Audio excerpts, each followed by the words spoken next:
maravilloso. Continuamos con la serie El arte del amor y ya hemos visto que el amor es inquebrantable. Ya hemos visto que el amor nos une a Dios, nos une a la familia, pero también nos une entre amigos. Y hoy quiero hablarles sobre el amor es sacrificial. Y quiero que vayamos a Juan capítulo 3 para ver la manera en cómo Dios nos presenta su amor. Juan capítulo 3 y el verso 16 dice: pues Dios amó tanto al mundo que dio a su único hijo para que todo el que en él crea no se pierda, sino que tenga vida eterna. Juan 3:16 es uno de los pasajes más conocidos de la historia. Lo ves en los carteles, los ves en las gorras, los ves en las camisetas. Juan 3:16, hasta hay personas que se la tatúan en el cuerpo. De hecho, hace unas semanas atrás yo estaba en una de las tiendas y cuando estaba en la tienda, la cajera tenía John 3:16 en su brazo. Y cuando yo le dije, wow, le dije, tienes todo lo que necesitas. Y ella dijo: tú de verdad que sabes de lo que quiere decir, porque no todo el mundo entiende que es John 3:16.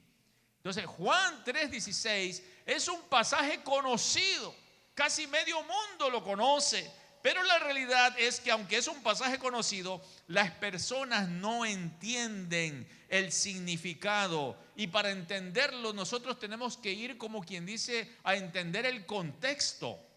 Y es que el autor del libro de Juan es el apóstol San Juan, al que se le apodó, o Jesús le apodó, hijo del trueno.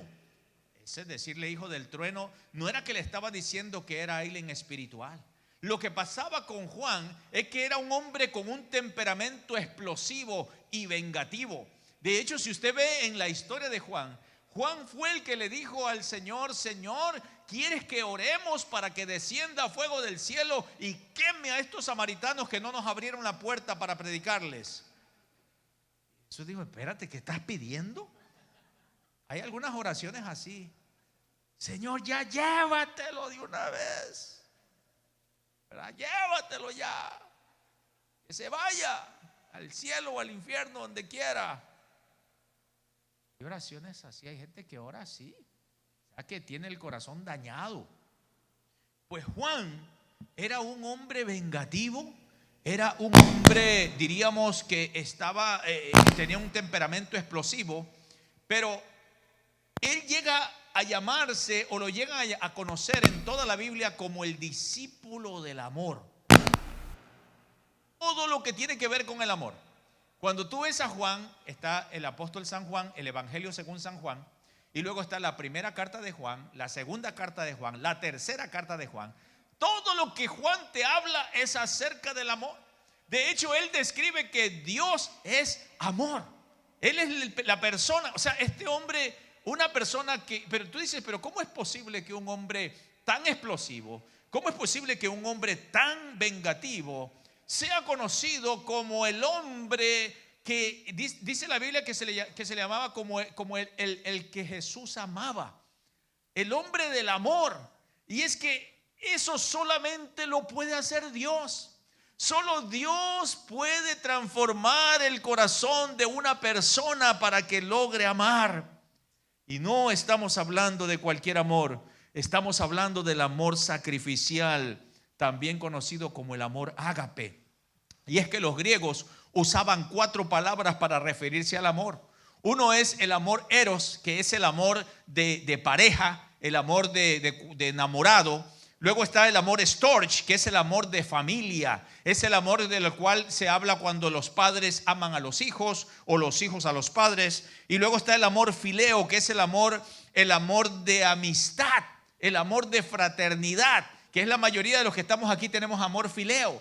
Pero la otra palabra griega que usaban los griegos es el amor ágape. Y esa palabra ágape habla del amor sacrificial, un amor que no tiene condiciones. Y cuando Jesús se relacionó con Juan, primero Juan empieza a conocer el amor fileo. Es decir, primero Jesús se hizo amigo de Juan. Y cuando tú empiezas una amistad con una persona, tú empiezas entonces a entrar en ese amor fileo. ¿Qué es el amor fileo? Es un amor de tú me das y yo te doy. O sea, tú me invitas y yo te invito. Tú me invitas a tu casa, yo te invito a mi casa. Somos amigos, nos llevamos bien. Este es mi pana, este es mi amigo, este es mi carnal, dicen otros de Centroamérica, de Sudamérica o de México. Y entonces nos hablamos así, mi amigo. Pero ese amor solamente está ligado a una condición, y es que tú me das algo y yo te doy algo. Y ese era el principio del amor de Juan. Pero Juan logra salir de allí para experimentar el amor de Dios de una manera, diríamos, sobrenatural. Porque Dios se revela a la vida de Juan de una manera que hace que ahora entienda el amor ágape. Por eso es que Juan, el escritor de Juan 3:16, él escribe el amor, no lo escribe con la palabra storge o con la palabra fileo. Él escribe cuando dice porque Dios ama de tal manera al mundo, él está diciendo porque Dios ágape, porque Dios amó al mundo. Y cuando vemos este pasaje de Juan 3:16, hay 4 áreas que ilustran el amor ágape. La primera es que el amor ágape es un amor de voluntad. Dice la palabra, pues Dios amó tanto al mundo. Eso quiere decir que a Dios nadie lo presionó para que amara a la humanidad. Él simplemente decidió amar al mundo porque esa es la voluntad de Dios. Dios es el que toma la iniciativa de amarnos. Usted hoy está aquí porque Dios tomó la iniciativa de llamarte, de hablarte a través de alguna persona o tal vez a través de un sueño o a través de alguna necesidad, porque Dios te ama. A veces nosotros pasamos algún tipo de sufrimiento, alguna necesidad, es porque Dios lo ha permitido, porque te ama y quiere librarte de algo peor. No los noto convencidos. A veces dice, ¿por qué se me rompió a mí la llanta? Es probable que ibas a tener un accidente y Dios permitió que mejor una llanta y te detuvieras, o mejor que te manden a la cárcel por un par de días a que te hayas tenido un accidente por andar de borracho. No lo noto convencido. Porque es que a veces no entendemos, pero el amor de Dios es tan maravilloso que nos va demostrando, pero nosotros tenemos que ir entendiendo que Dios es amor y Él ama por su propia voluntad. Cuando Jesús escogió a sus discípulos, Él sabía perfectamente quién era Judas. Él sabía que Judas lo iba a entregar. Él sabía perfectamente quién era Pedro. Pedro era una persona explosiva. Es decir, que cuando Jesús le iba a pedir algo a Pedro, tenía que decir, a ver, ¿cómo le digo a Pedro? Porque es que Pedro la agarra por un lado y le tengo que explicar bien y llegar bien. Tú sabes que hay personas así, ¿no? Hay personas de repente dentro de la relación matrimonial, a veces la esposa o a veces el esposo, y dice, ¿cómo le digo? ¿Cómo le digo esto que es tan...? Entonces tienes que buscar las palabras y acomodarlo de una forma bonita, y aún así la regaste. Y aún así te va mal. Bueno, ese era el personaje de Pedro. Era una persona complicada. Así que Dios sabe quién es usted. Dios sabe quién soy yo. Dios conoce mis debilidades. Dios conoce sus debilidades. Pero aún así nos ama y ha decidido que su palabra llegue a nosotros. El Señor decidió escoger a Pedro, a Juan, el hijo del trueno, y decidió escoger también a Judas, sabiendo que lo iban a entregar, pero simplemente Él sabía que les podía dar una oportunidad, porque Dios es el Dios de las oportunidades. Así es que a veces es difícil tratar con las personas, porque hay personas que son difíciles. Hay personas que son fáciles de amar, ¿correcto? Que usted dice, wow, es que esta persona, wow, qué chévere. A mí me encanta hablar con esta persona, estar con esta persona. Bien chévere la pasamos. Pero hay otras personas que tú dices, Padre, pasa de mí esta copa. Porque tú sabes que si el trip está muy largo, si vas muy largo, de repente, o sea, uno ya no sabe ni qué decir en la conversación porque la regaste por cualquier cosa que dijiste. Entonces, ahora, cuando vemos a Jesús dice, vamos a quitar todas esas cosas y voy a demostrarles mi amor. Pero no les voy a demostrar amor fileo, no les voy a demostrar amor storge, les voy a demostrar el amor ágape. el amor que es sacrificial. Así que cuando vemos, por ejemplo, Juan 13:34, en Juan 13:34 Jesús dice: este mandamiento nuevo les doy, que se amen los unos a los otros, así como yo les he amado. Jesús no les está diciendo que les daba un nuevo sentimiento. Dice ahí sentimiento o mandamiento. Un commandment. Dice, les estoy dando un nuevo mandamiento, no un nuevo sentimiento. Un nuevo mandamiento, y los mandamientos van dirigidas a nuestra voluntad. Cuando a usted le dan una orden, es decir, que su voluntad se somete a esa orden. Usted recibe una orden, usted es militar, usted en su casa, el jefe de su casa le da una orden, los niños reciben órdenes en su trabajo, o sea, entonces eso afecta a la voluntad, ¿correcto? Afecta ese mandamiento. Entonces cuando el Señor dice, este mandamiento nuevo les doy, entonces está afectando la voluntad. No los sentimientos, sino la voluntad. Porque los sentimientos a veces simplemente no se quieren sujetar. ¿Están aquí? Una vez una hermana me dijo, pastor, usted habla de que hay que amar a los hermanos, pero es que yo no la aguanto. Si nada más con verla la quiero ahorcar, en mi mente la ahorco. Y Dios mío, hay que echarte fuera demonios, hermana, ven acá. Pasemos a este cuartito y vamos a llamar a todos los líderes para liberarte. Eso sucede cuando uno está herido. Cuando tú estás herido, o sea, tus sentimientos son los que van en contra. Pero entonces el Señor le está diciendo al hijo del trueno, que era explosivo, a Pedro, que era tremendo también, y a Judas, que era el traicionero, y están todos allí y les dice, este mandamiento nuevo les doy. Dejen de agarrarse del cuello. Ustedes tienen que amarse los unos a los otros. Y luego, ¿qué dice? Así como yo te he dado el ejemplo. Eso marca la diferencia. Nuestro Señor nos dio el ejemplo del verdadero amor, que es el amor ágape. El amor ágape. Yo escucho por aquí como que me están apretando. Pensaba que estaban abriendo una botella, una soda o algo así. Ya iba a decir, pásemela para acá. Entonces, yo no puedo hacer que mis emociones sientan alegría al ver. ¿Sabes lo que pasa? Es que los audífonos están. Sí, gracias. Son los audífonos que están. Hay que desconectar los audífonos.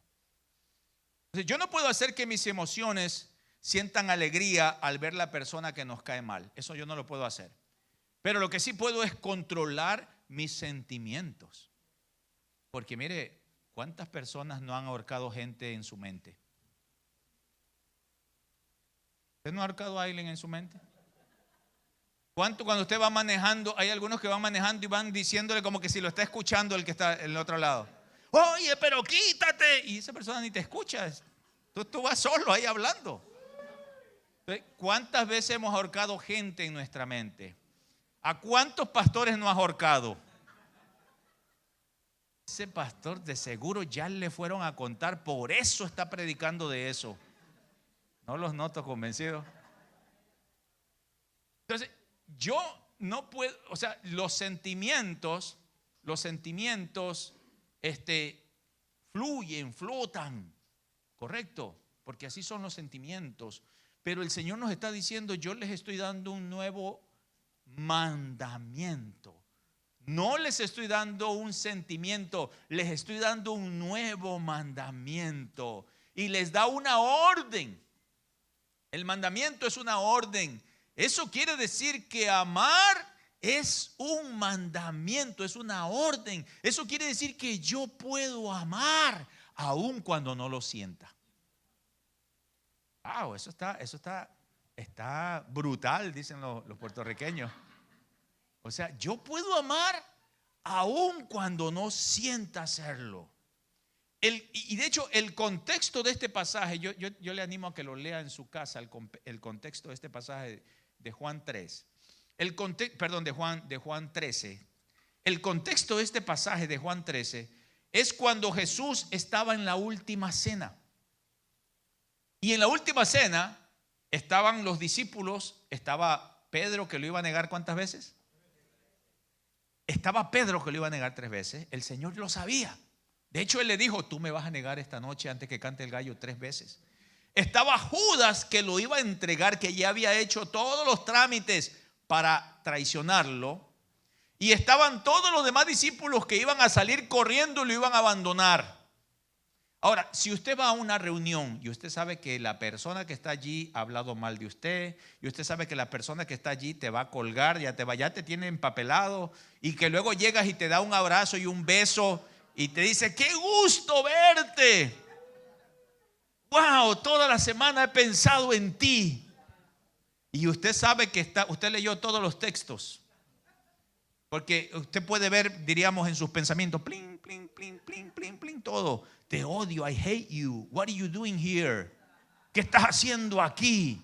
Salen todos los pensamientos. Jesús estaba viendo los pensamientos, plin, plin. Los pensamientos de Juan, de Judas, de Pedro. Él comenzó a ver como los que vemos nosotros en el teléfono, que salen los. Así el Señor podía ver los pensamientos de ellos. Y entonces luego les dice, vengan para acá, muchachos. Voy a hacer algo, le voy a lavar los pies. Ese es el contexto del pasaje. Cuando tú lees Juan 13, el contexto es ese. Es lo que está diciendo, yo no me voy a dejar llevar por los sentimientos. Mi corazón dice ahórcalo, pero yo no voy a hacer eso. Yo lo que voy a hacer en este momento es abrazarlos, besarlos, y voy a romper con ese mal sentimiento. Le voy a lavar los pies. Eso es el amor sacrificial. Déjame decirte una cosa, que ese amor solamente lo puede dar el Espíritu Santo de Dios. Solo el Espíritu Santo de Dios lo puede hacer. Por eso es que tú lo ves a Pedro, a Juan, a todos ellos de ahí, es una peleadera todo el tiempo. Pero cuando vienes a Hechos capítulo 2, dice que el Espíritu Santo desciende. Y cuando descendió el Espíritu Santo y fueron todos llenos del Espíritu Santo, cuando fueron bautizados con el Espíritu Santo, ya no eran los mismos. Ahí es cuando el Espíritu Santo de Dios te da el amor ágape, que tiene que ver con la voluntad. Así que amor ágape es amor de voluntad, pero también es amor de acción. Juan 3:16 dice, pues Dios amó tanto al mundo, y luego dice que dio a su único hijo. El amor, según Juan, no es solo palabras, es acción. Dios amó y lo mostró dándonos a su hijo en sacrificio. El amor, de acuerdo a Juan, no es que tenemos que verse en acción. ¿Y cuál es la acción que Dios te ha venido pidiendo? ¿Cuál es la acción que Dios te ha venido diciendo que hagas? Tal vez Dios te ha venido diciendo que perdones a los que te ofendieron. Tal vez Dios te ha venido diciendo que perdones a tus padres que no te dieron el mejor trato. Tal vez Dios te ha venido diciendo que perdones a aquel hijo que te humilló o aquel hijo que te abandonó. Tal vez Dios te ha venido diciendo que perdones a esa gente que te maltrató en alguna parte de tu vida. Tal vez Dios te está diciendo que dejes los malos hábitos. O tal vez Dios te está diciendo que seas más generoso. ¿Qué es lo que Dios te está hablando? Recuerdo en una oportunidad hablando de generosidad. Yo tenía muy poco de haberme convertido al Señor. Y estaba yendo a la iglesia y estaba experimentando lo que es cuando la voz de Dios, cuando Dios te habla. Porque hermano, si usted está en una iglesia por año, vas a una iglesia y tú no escuchas a Dios, entonces hermano, algo está mal. Paga tu wifi porque con Dios se habla. Dios te habla, Dios te muestra, Dios te enseña. Si usted, porque está pagado tu wifi, asegúrate bien en tu teléfono. Estoy hablando del teléfono espiritual con Dios, a ver qué está pasando. Y yo estaba en esa época donde tú estás empezando a entender a Dios, cómo habla, y en esa época, y recuerdo que voy a mi trabajo. Yo era un CNA en aquella época, voy a mi trabajo y era como ese tiempo de la época de Christmas. Y la persona que yo atendía me regaló $50. Y hace 30 años $50, de hecho ahora $50 no son malos. $50 hace 30 años. Y cuando digo, wow, $50. Y yo dije, wow, con esto me voy a comprar un traje. Porque en aquella época ir a la iglesia era, la gente se ponía un traje. Y yo no tenía casi ese tipo de ropa. Se ponía corbata y todo eso. Dije, me voy a comprar un traje. Y estaba ya todo listo para comprarme mi traje. O sea, yo con esos $50 me los puse en el bolsillo. Y ahí estaba pensando en mi traje, cómo iba a ser. Y llegué, era un día de servicio entre semana. Llegué a la iglesia un miércoles de oración. Y entonces el pastor se le ocurre decir, vengan acá todos enfrente, vamos a adorar aquí al Señor y vamos a orar, y estamos orando, y de repente me entra el wifi de Dios y me dice, dale esos $50 al hermano que está allá.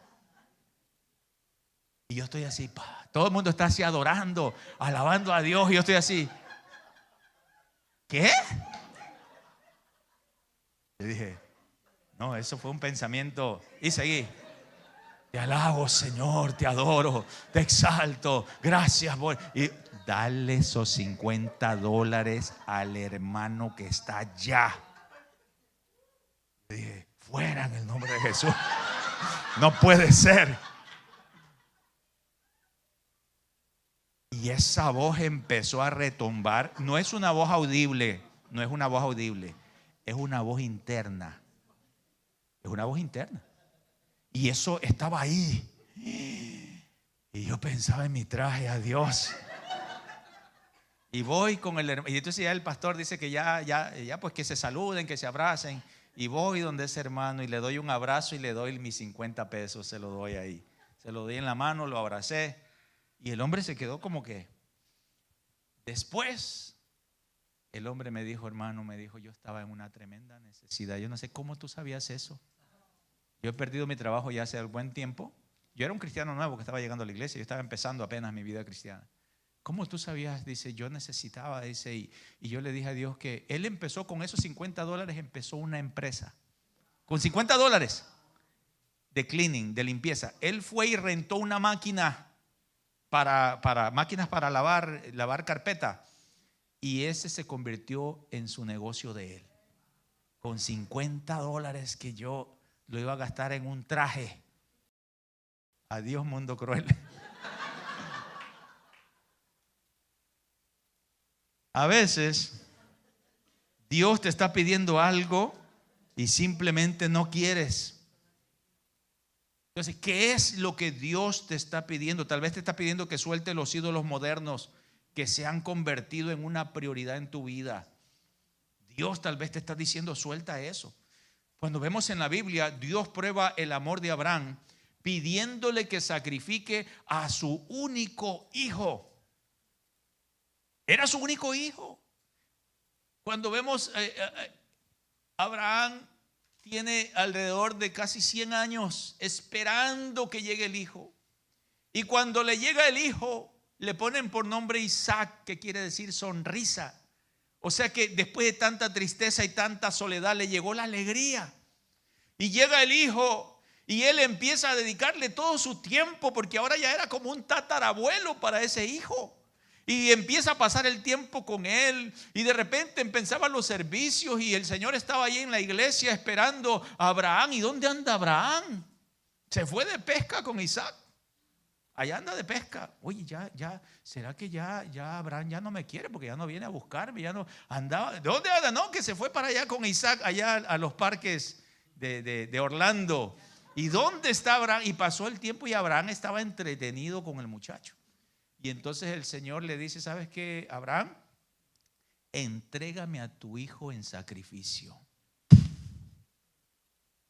Fue fatal. Dios quería probar el amor de Abraham. Así de sencillo. Quería probar si de verdad el amor estaba allí.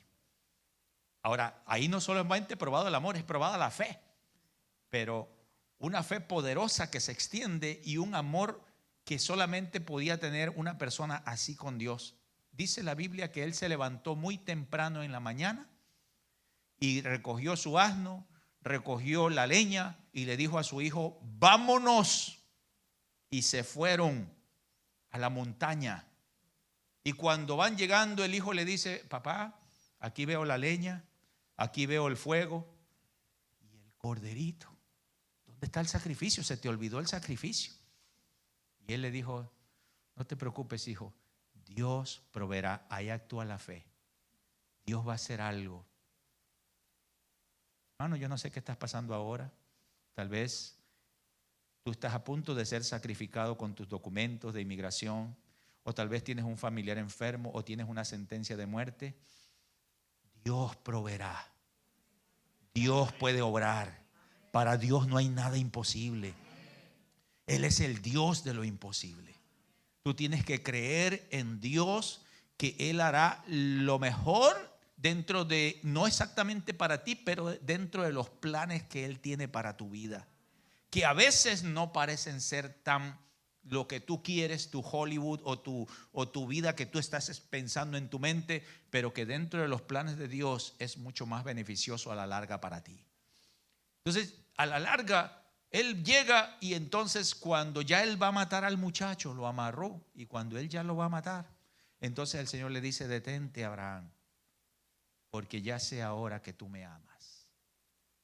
Ese es el amor sacrificial, que está dispuesto a darlo todo. Cristo mismo fue ese sacrificio por nosotros en la cruz del Calvario. Y Juan está diciendo, porque de tal manera amó Dios al mundo que dio a su Hijo único. Él lo está dando. Da a su Hijo por nosotros los pecadores, porque nos ama con un amor de sacrificio. Así es que el amor ágape es amor de voluntad y de acción, pero también es amor de propósito. Juan 3:16 dice, pues Dios amó tanto al mundo que dio a su único Hijo, para que todo aquel que en Él crea no se pierda. Su Hijo fue dado en sacrificio para un propósito. El amor de Dios tiene el propósito de rescatar a la humanidad. Cuando Adán y Eva desobedecieron, Dios no se dio por vencido.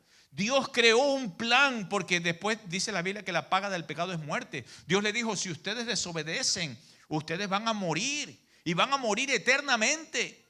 Pero ellos lo hicieron, desobedecieron. Dios no se quedó con los brazos cruzados. Dios creó un plan para salvar a la humanidad. Y desde ese día, desde esa caída de Adán y Eva, ese plan está en acción. De hecho, cuando Adán y Eva pecaron, ellos se dieron cuenta que estaban desnudos y se cubrieron con hojas de árboles. Y entonces entre ellos dijeron, bueno, ¿cómo te ves, Eva? No, yo estoy bien. ¿Cómo te parece este vestido? Está perfecto. Y Adán, te ves hasta musculoso. Estás bien, con puras hojitas tapado. Pero cuando llegó Dios y dijo, Adán, ¿dónde estás? Los dos temblaron en ese momento. Esas hojitas ya no podían cubrir. La presencia de Dios, la santidad de Dios llegó allí, y corrieron y se escondieron. Entonces la Biblia dice que Dios tuvo que sacrificar un animalito, diríamos tal vez un corderito, y le sacó las pieles y con eso les cubrió. Como quien dice, va a haber un momento que va a haber un sacrificio para cubrir el pecado de la humanidad. Y ese corderito, la Biblia lo llama el Cordero de Dios, que vino a quitar el pecado del mundo, the Lamb of God, que vino a salvarnos, que vino a liberarnos, que llevó el precio de nuestros pecados. Así que desde el día que el hombre pecó, la Biblia dice que estábamos muertos en nuestros delitos y pecados, pero Dios envía su gracia. Y yo quiero que vean esta gráfica que tenemos acerca de la gracia de Dios. La gracia de Dios, esta es una clase que nosotros damos por lo general en Leaders Bridge. ¿Cuántos han pasado por Leaders Bridge aquí? Si usted no ha ido a Leaders Bridge, si usted no ha entrado a las clases de Leaders Bridge, te estás perdiendo de conocimiento. Porque yo ahorita solo te voy a dar una pincelada, no puedo entrar en detalles por el tiempo. De hecho, ya el tiempo se me fue, ya estoy encima del tiempo. Pero te voy a dar, como quien dice, una pincelada de lo que es el proceso de salvación, de las etapas de la gracia en la vida de las personas. Primero está la gracia previniente. ¿Qué quiere decir eso? Que la Biblia dice que estábamos muertos en nuestros delitos y pecados. A causa del pecado estábamos destituidos de la gloria de Dios. Entonces Dios, para poder salvarnos, tiene que enviar su gracia preveniente, previa. Es decir que Dios, como usted no, un muerto, estábamos muertos en nuestro delito y pecado, un muerto no puede responder al llamado de Dios. Si nosotros traemos un muerto aquí a la iglesia y le decimos muerto, adora a Dios, ¿el muerto puede adorar? Si le decimos muerto, canta al Señor. Muerto, levanta tus manos. No puede, está muerto, no puede. Entonces la Biblia dice en Efesios 2:1, y Él, o sea Dios, nos dio vida a nosotros cuando estábamos muertos en nuestros delitos y pecados. ¿Cómo es eso? Yo estaba muerto. Sí, mi espíritu estaba muerto. Entonces Dios no puede obrar en ti porque estás muerto. No hay wifi con Dios, estás desconectado de Dios. Entonces Dios tiene que enviar su gracia preveniente. ¿Y qué es la gracia previniente? Es en todas las formas y en todos los momentos que Dios utiliza para llamar tu atención. Es como que Dios te despierta, porque vivimos en un mundo, diríamos que no hay conexión con Dios, y de repente como que te despiertas y dices, espérate, yo tengo que acercarme a Dios, Dios es real. O sea, llega un momento, eso llega cuando estás en la cárcel, eso llega cuando estás en un accidente, eso llega cuando te tienen ahorcado, cuando tú estás, ¿y ahora qué voy a hacer? Y, Dios mío. Ahí llega la gracia previniente. Entonces tú reaccionas y dices, ¿pero qué he estado haciendo? He echado a perder mi vida. Entonces ahora, esa es la gracia previniente. Dios te despierta para que entonces puedas decidir. Eso también se conoce como libre albedrío, porque tú tienes que decidir si quieres seguir a la gracia convincente. ¿Qué es la gracia convincente? Es cuando ahora viene el Espíritu Santo de Dios y te convence de que eres un pecador. El Espíritu Santo de Dios te convence y te dice, eres un pecador y necesitas arrepentirte. Entonces hay personas que de repente simplemente no llegan a convencerse. Es decir, dicen, está bien, ya entiendo que hay un cielo y hay un infierno, pero yo quiero seguir bailando mi vida. ¿Ah? Pero hay personas que son convencidos por el Espíritu Santo, la gracia convincente. Entonces, la gracia convincente del Espíritu Santo dice en Juan 16:8, cuando venga el Espíritu Santo, Él convencerá al mundo de pecado, de justicia y de juicio. Es el Espíritu Santo de Dios que convence al pecador. Usted y yo no convencemos a nadie. Es el Espíritu Santo el que lo convence. Y entonces cuando el Espíritu Santo hace eso en el corazón de la persona, ya entró la gracia convincente. Y luego después de eso, ¿qué viene? Viene la gracia justificadora. ¿Y qué es la gracia justificadora? Que a causa de que tú fuiste convencido, ahora te arrepentiste. Porque yo puedo estar convencido, soy un pecador, necesito cambiar. But you know what? Quiero seguir mi vida. Todavía de que tú ya estás convencido. Tú dices, sí, pero me voy en el segundo viaje. Cuando venga el anticristo, allá me voy yo al cielo. No los noto convencidos. No, yo ya tengo una jugada para que cuando venga, antes que venga el anticristo, yo le doy la vuelta y ten cuidado porque esas cosas, de hecho, ya estamos cerca de ese anticristo. Entonces, viene la gracia justificadora cuando usted decide aceptar el regalo de la salvación que Cristo te dio en la cruz del Calvario. En ese momento tú eres justificado delante de Dios. Justificado es decir que debido a que eres un pecador y que merecías muerte, el sello de la sangre de Cristo ha caído sobre ti y ahora eres justificado, regenerado y adoptado como hijo de Dios. Ahora eres adoptado como hijo de Dios porque nosotros no éramos pueblo de Dios, no éramos hijos de Dios, éramos creación de Dios. Pero debido a que ahora tú crees y lo has aceptado, dice San Juan 1:1, dice a San Juan 1:11, a los suyos vino y los suyos no lo recibieron, pero a todos los que le recibieron, a los que creen en su nombre, les dio el derecho de ser llamados hijos de Dios. En ese momento que yo abro mi corazón a Él y entonces acepto ese sacrificio, en ese momento soy justificado delante de Dios. Y una vez que soy justificado, entonces ya viene lo que es la gracia santificadora. ¿Y qué es la gracia santificadora? Que en ese mismo momento el Espíritu Santo entró dentro de ti. Y al entrar empieza la santificación inicial, la santificación progresiva y tienes que llegar a la entera santificación. Algunos me están viendo con cara de pastor, yo no te entiendo nada de lo que estás hablando. Esto se llama doctrina. Por eso es que los testigos de Jehová usted lo agarran y lo hacen pedazos, porque usted no sabe la Biblia. No los noto convencidos.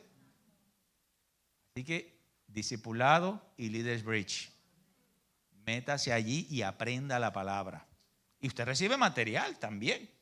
Le estoy haciendo aquí a los hermanos que dan a los maestros, le estoy dando para que, y de hecho ya va a empezar, ahorita van a escucharlos. La gracia santificadora. Entonces empieza un proceso de santificación en la persona. Empieza ese proceso. Y eso te prepara para la glorificación, que es cuando ya nosotros nos vamos de este mundo, cuando ya tú mueres. Entonces tú vas a recibir un cuerpo glorificado tal como Jesús lo recibió. Vamos a recibir un cuerpo glorificado tal como Jesús lo recibió. Y hay muchos detalles de eso, pero no puedo seguir más por el tiempo.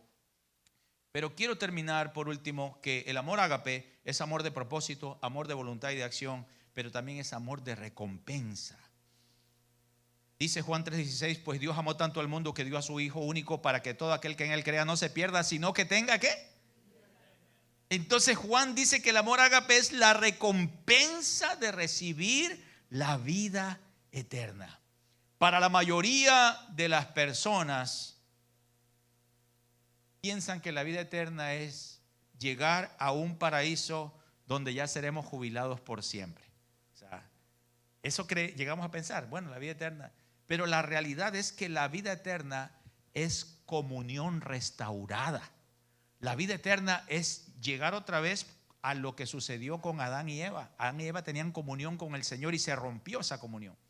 Entonces la vida eterna, si miras por ejemplo Juan capítulo 17 y el verso 3, Juan 17:3 dice, y esta es la vida eterna, que te conozcan a ti. Jesús está diciendo, esta es una oración que Jesús hace en el Getsemaní.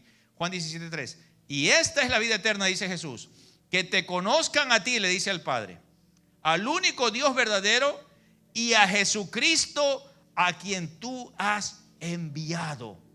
Fíjate, la vida eterna no es que nos muramos y nos vamos al cielo. No necesariamente.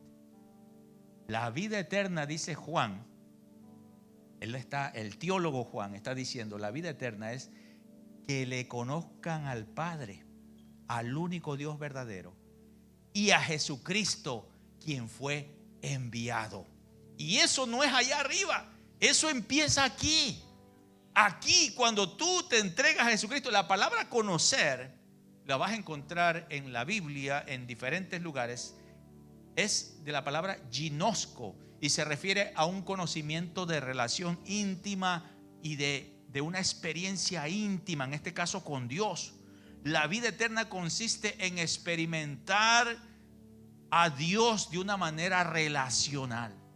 Es decir, ya no es el Dios de la Biblia, ya no es el Dios de la película, ya no es el Dios, es el Dios que me habla, es el Dios que es real, que yo tengo una relación con Él, que Dios me ama, yo lo sé, lo siento, Él está conmigo, Él no me ha abandonado. Tú empiezas a tener una relación, eso es lo que se conoce como la vida eterna. Póngase de pie, por favor.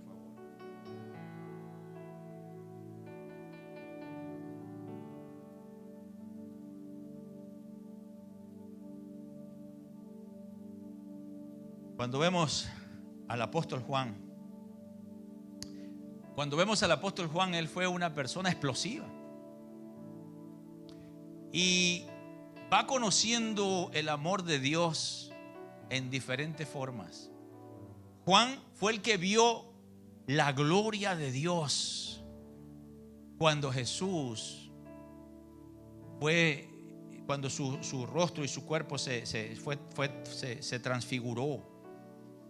Juan fue el que vio, porque si tú escuchas en la Biblia Pedro, Santiago y Juan, escuchas esos tres nombres, era el que vio un poco más que todos los demás. Decían, vamos a orar por un enfermo. Jesús decía, vamos a echar fuera este demonio. Venga Pedro, Santiago y Juan. Los otros se van a quedar allá afuera. Pero Juan era el que experimentó los milagros, las sanidades, las liberaciones de endemoniados. Fue aquel que vio el amor de Dios de una manera más, pero más cerca. Es probable que cuando rompieron ese techo, Juan estaba pegado al lado de Jesús. Allí él vio, experimentó el poder de Dios. Cuando entraron a ese paralítico, ahí estaba Juan. Pero no fue tan más poderoso reconocer el amor de Dios en la vida de Juan, el amor ágape, hasta cuando estuvo en los últimos días de Jesús. Cuando Jesús está clavado en una cruz, el único que está allí parado es Juan, el único de sus discípulos. Por eso tú dices, escuchas en la Biblia que el Señor le dice, Juan, ahí está tu madre. O sea, como que dice, ahora te la encargo. Entonces, ¿qué estamos viendo aquí? Juan está en sus últimos detalles. Y ahora Juan ha sido una persona de carácter explosivo. Pero Dios lo ha venido tratando a través de todo este proceso de discipulado y de Leaders Bridge. Y de todo eso lo ha venido trabajando. Y llega un momento que Juan está viendo en la cruz a Jesús y no puede hacer nada, se siente impotente porque no puede hacer nada para liberar a Jesús. Y de repente él sabe que Jesús tiene el poder para hacer algún milagro y bajarse de la cruz, y está esperando que en el momento que Jesús saque una espada y comience a liberar a todos y a matar a todos, y él está esperando ese momento de acción. Pero en vez de eso, escucha: Padre, perdónalos porque no saben lo que hacen. En ese momento Juan se desarma y cae al suelo y entiende el verdadero amor de Dios. El verdadero amor de Dios es el amor que se da en sacrificio. Yo no sé cuántas personas te han dañado, te han humillado, te han maltratado, o cómo te sientes tú por dentro. Pero hoy quiero decirte que Dios te ama más de lo que tú te lo imaginas. Y Dios quiere darte su gracia, su amor y su bondad y su misericordia. Y quiero aprovechar este momentito para orar por ti, ahí donde tú estás. Si tú quieres en este momento decirle a Dios que quieres conectar esa relación con Él, que quieres volver a conectarte con Él y que quieres renunciar al pecado, a la maldad, ahí donde tú estás, levanta tu mano ahí donde tú estás y yo voy a orar por ti. Ahí donde tú estás. Ahora vamos a orar y repite conmigo esta oración con todo tu corazón. Dile: Padre Santo, te pido que me perdones. Te he dado la espalda, Padre. Perdóname, Señor. Hoy yo me vuelvo a ti. Me arrepiento de toda mi maldad. Sálvame. Te entrego mi vida. Ayúdame, Señor. Hazme puro para ti. Lávame con tu sangre preciosa. En el nombre de Jesús. Tú has hecho esta oración. Es el inicio de la gracia previniente. Ahora tienes que caminar y caminar y caminar. Ya ahí Dios ha hecho, la salvación de Cristo ha llegado a tu vida. Pero ahora tienes que fortalecer tu fe, conectarte con Dios y buscar a Dios como nunca antes.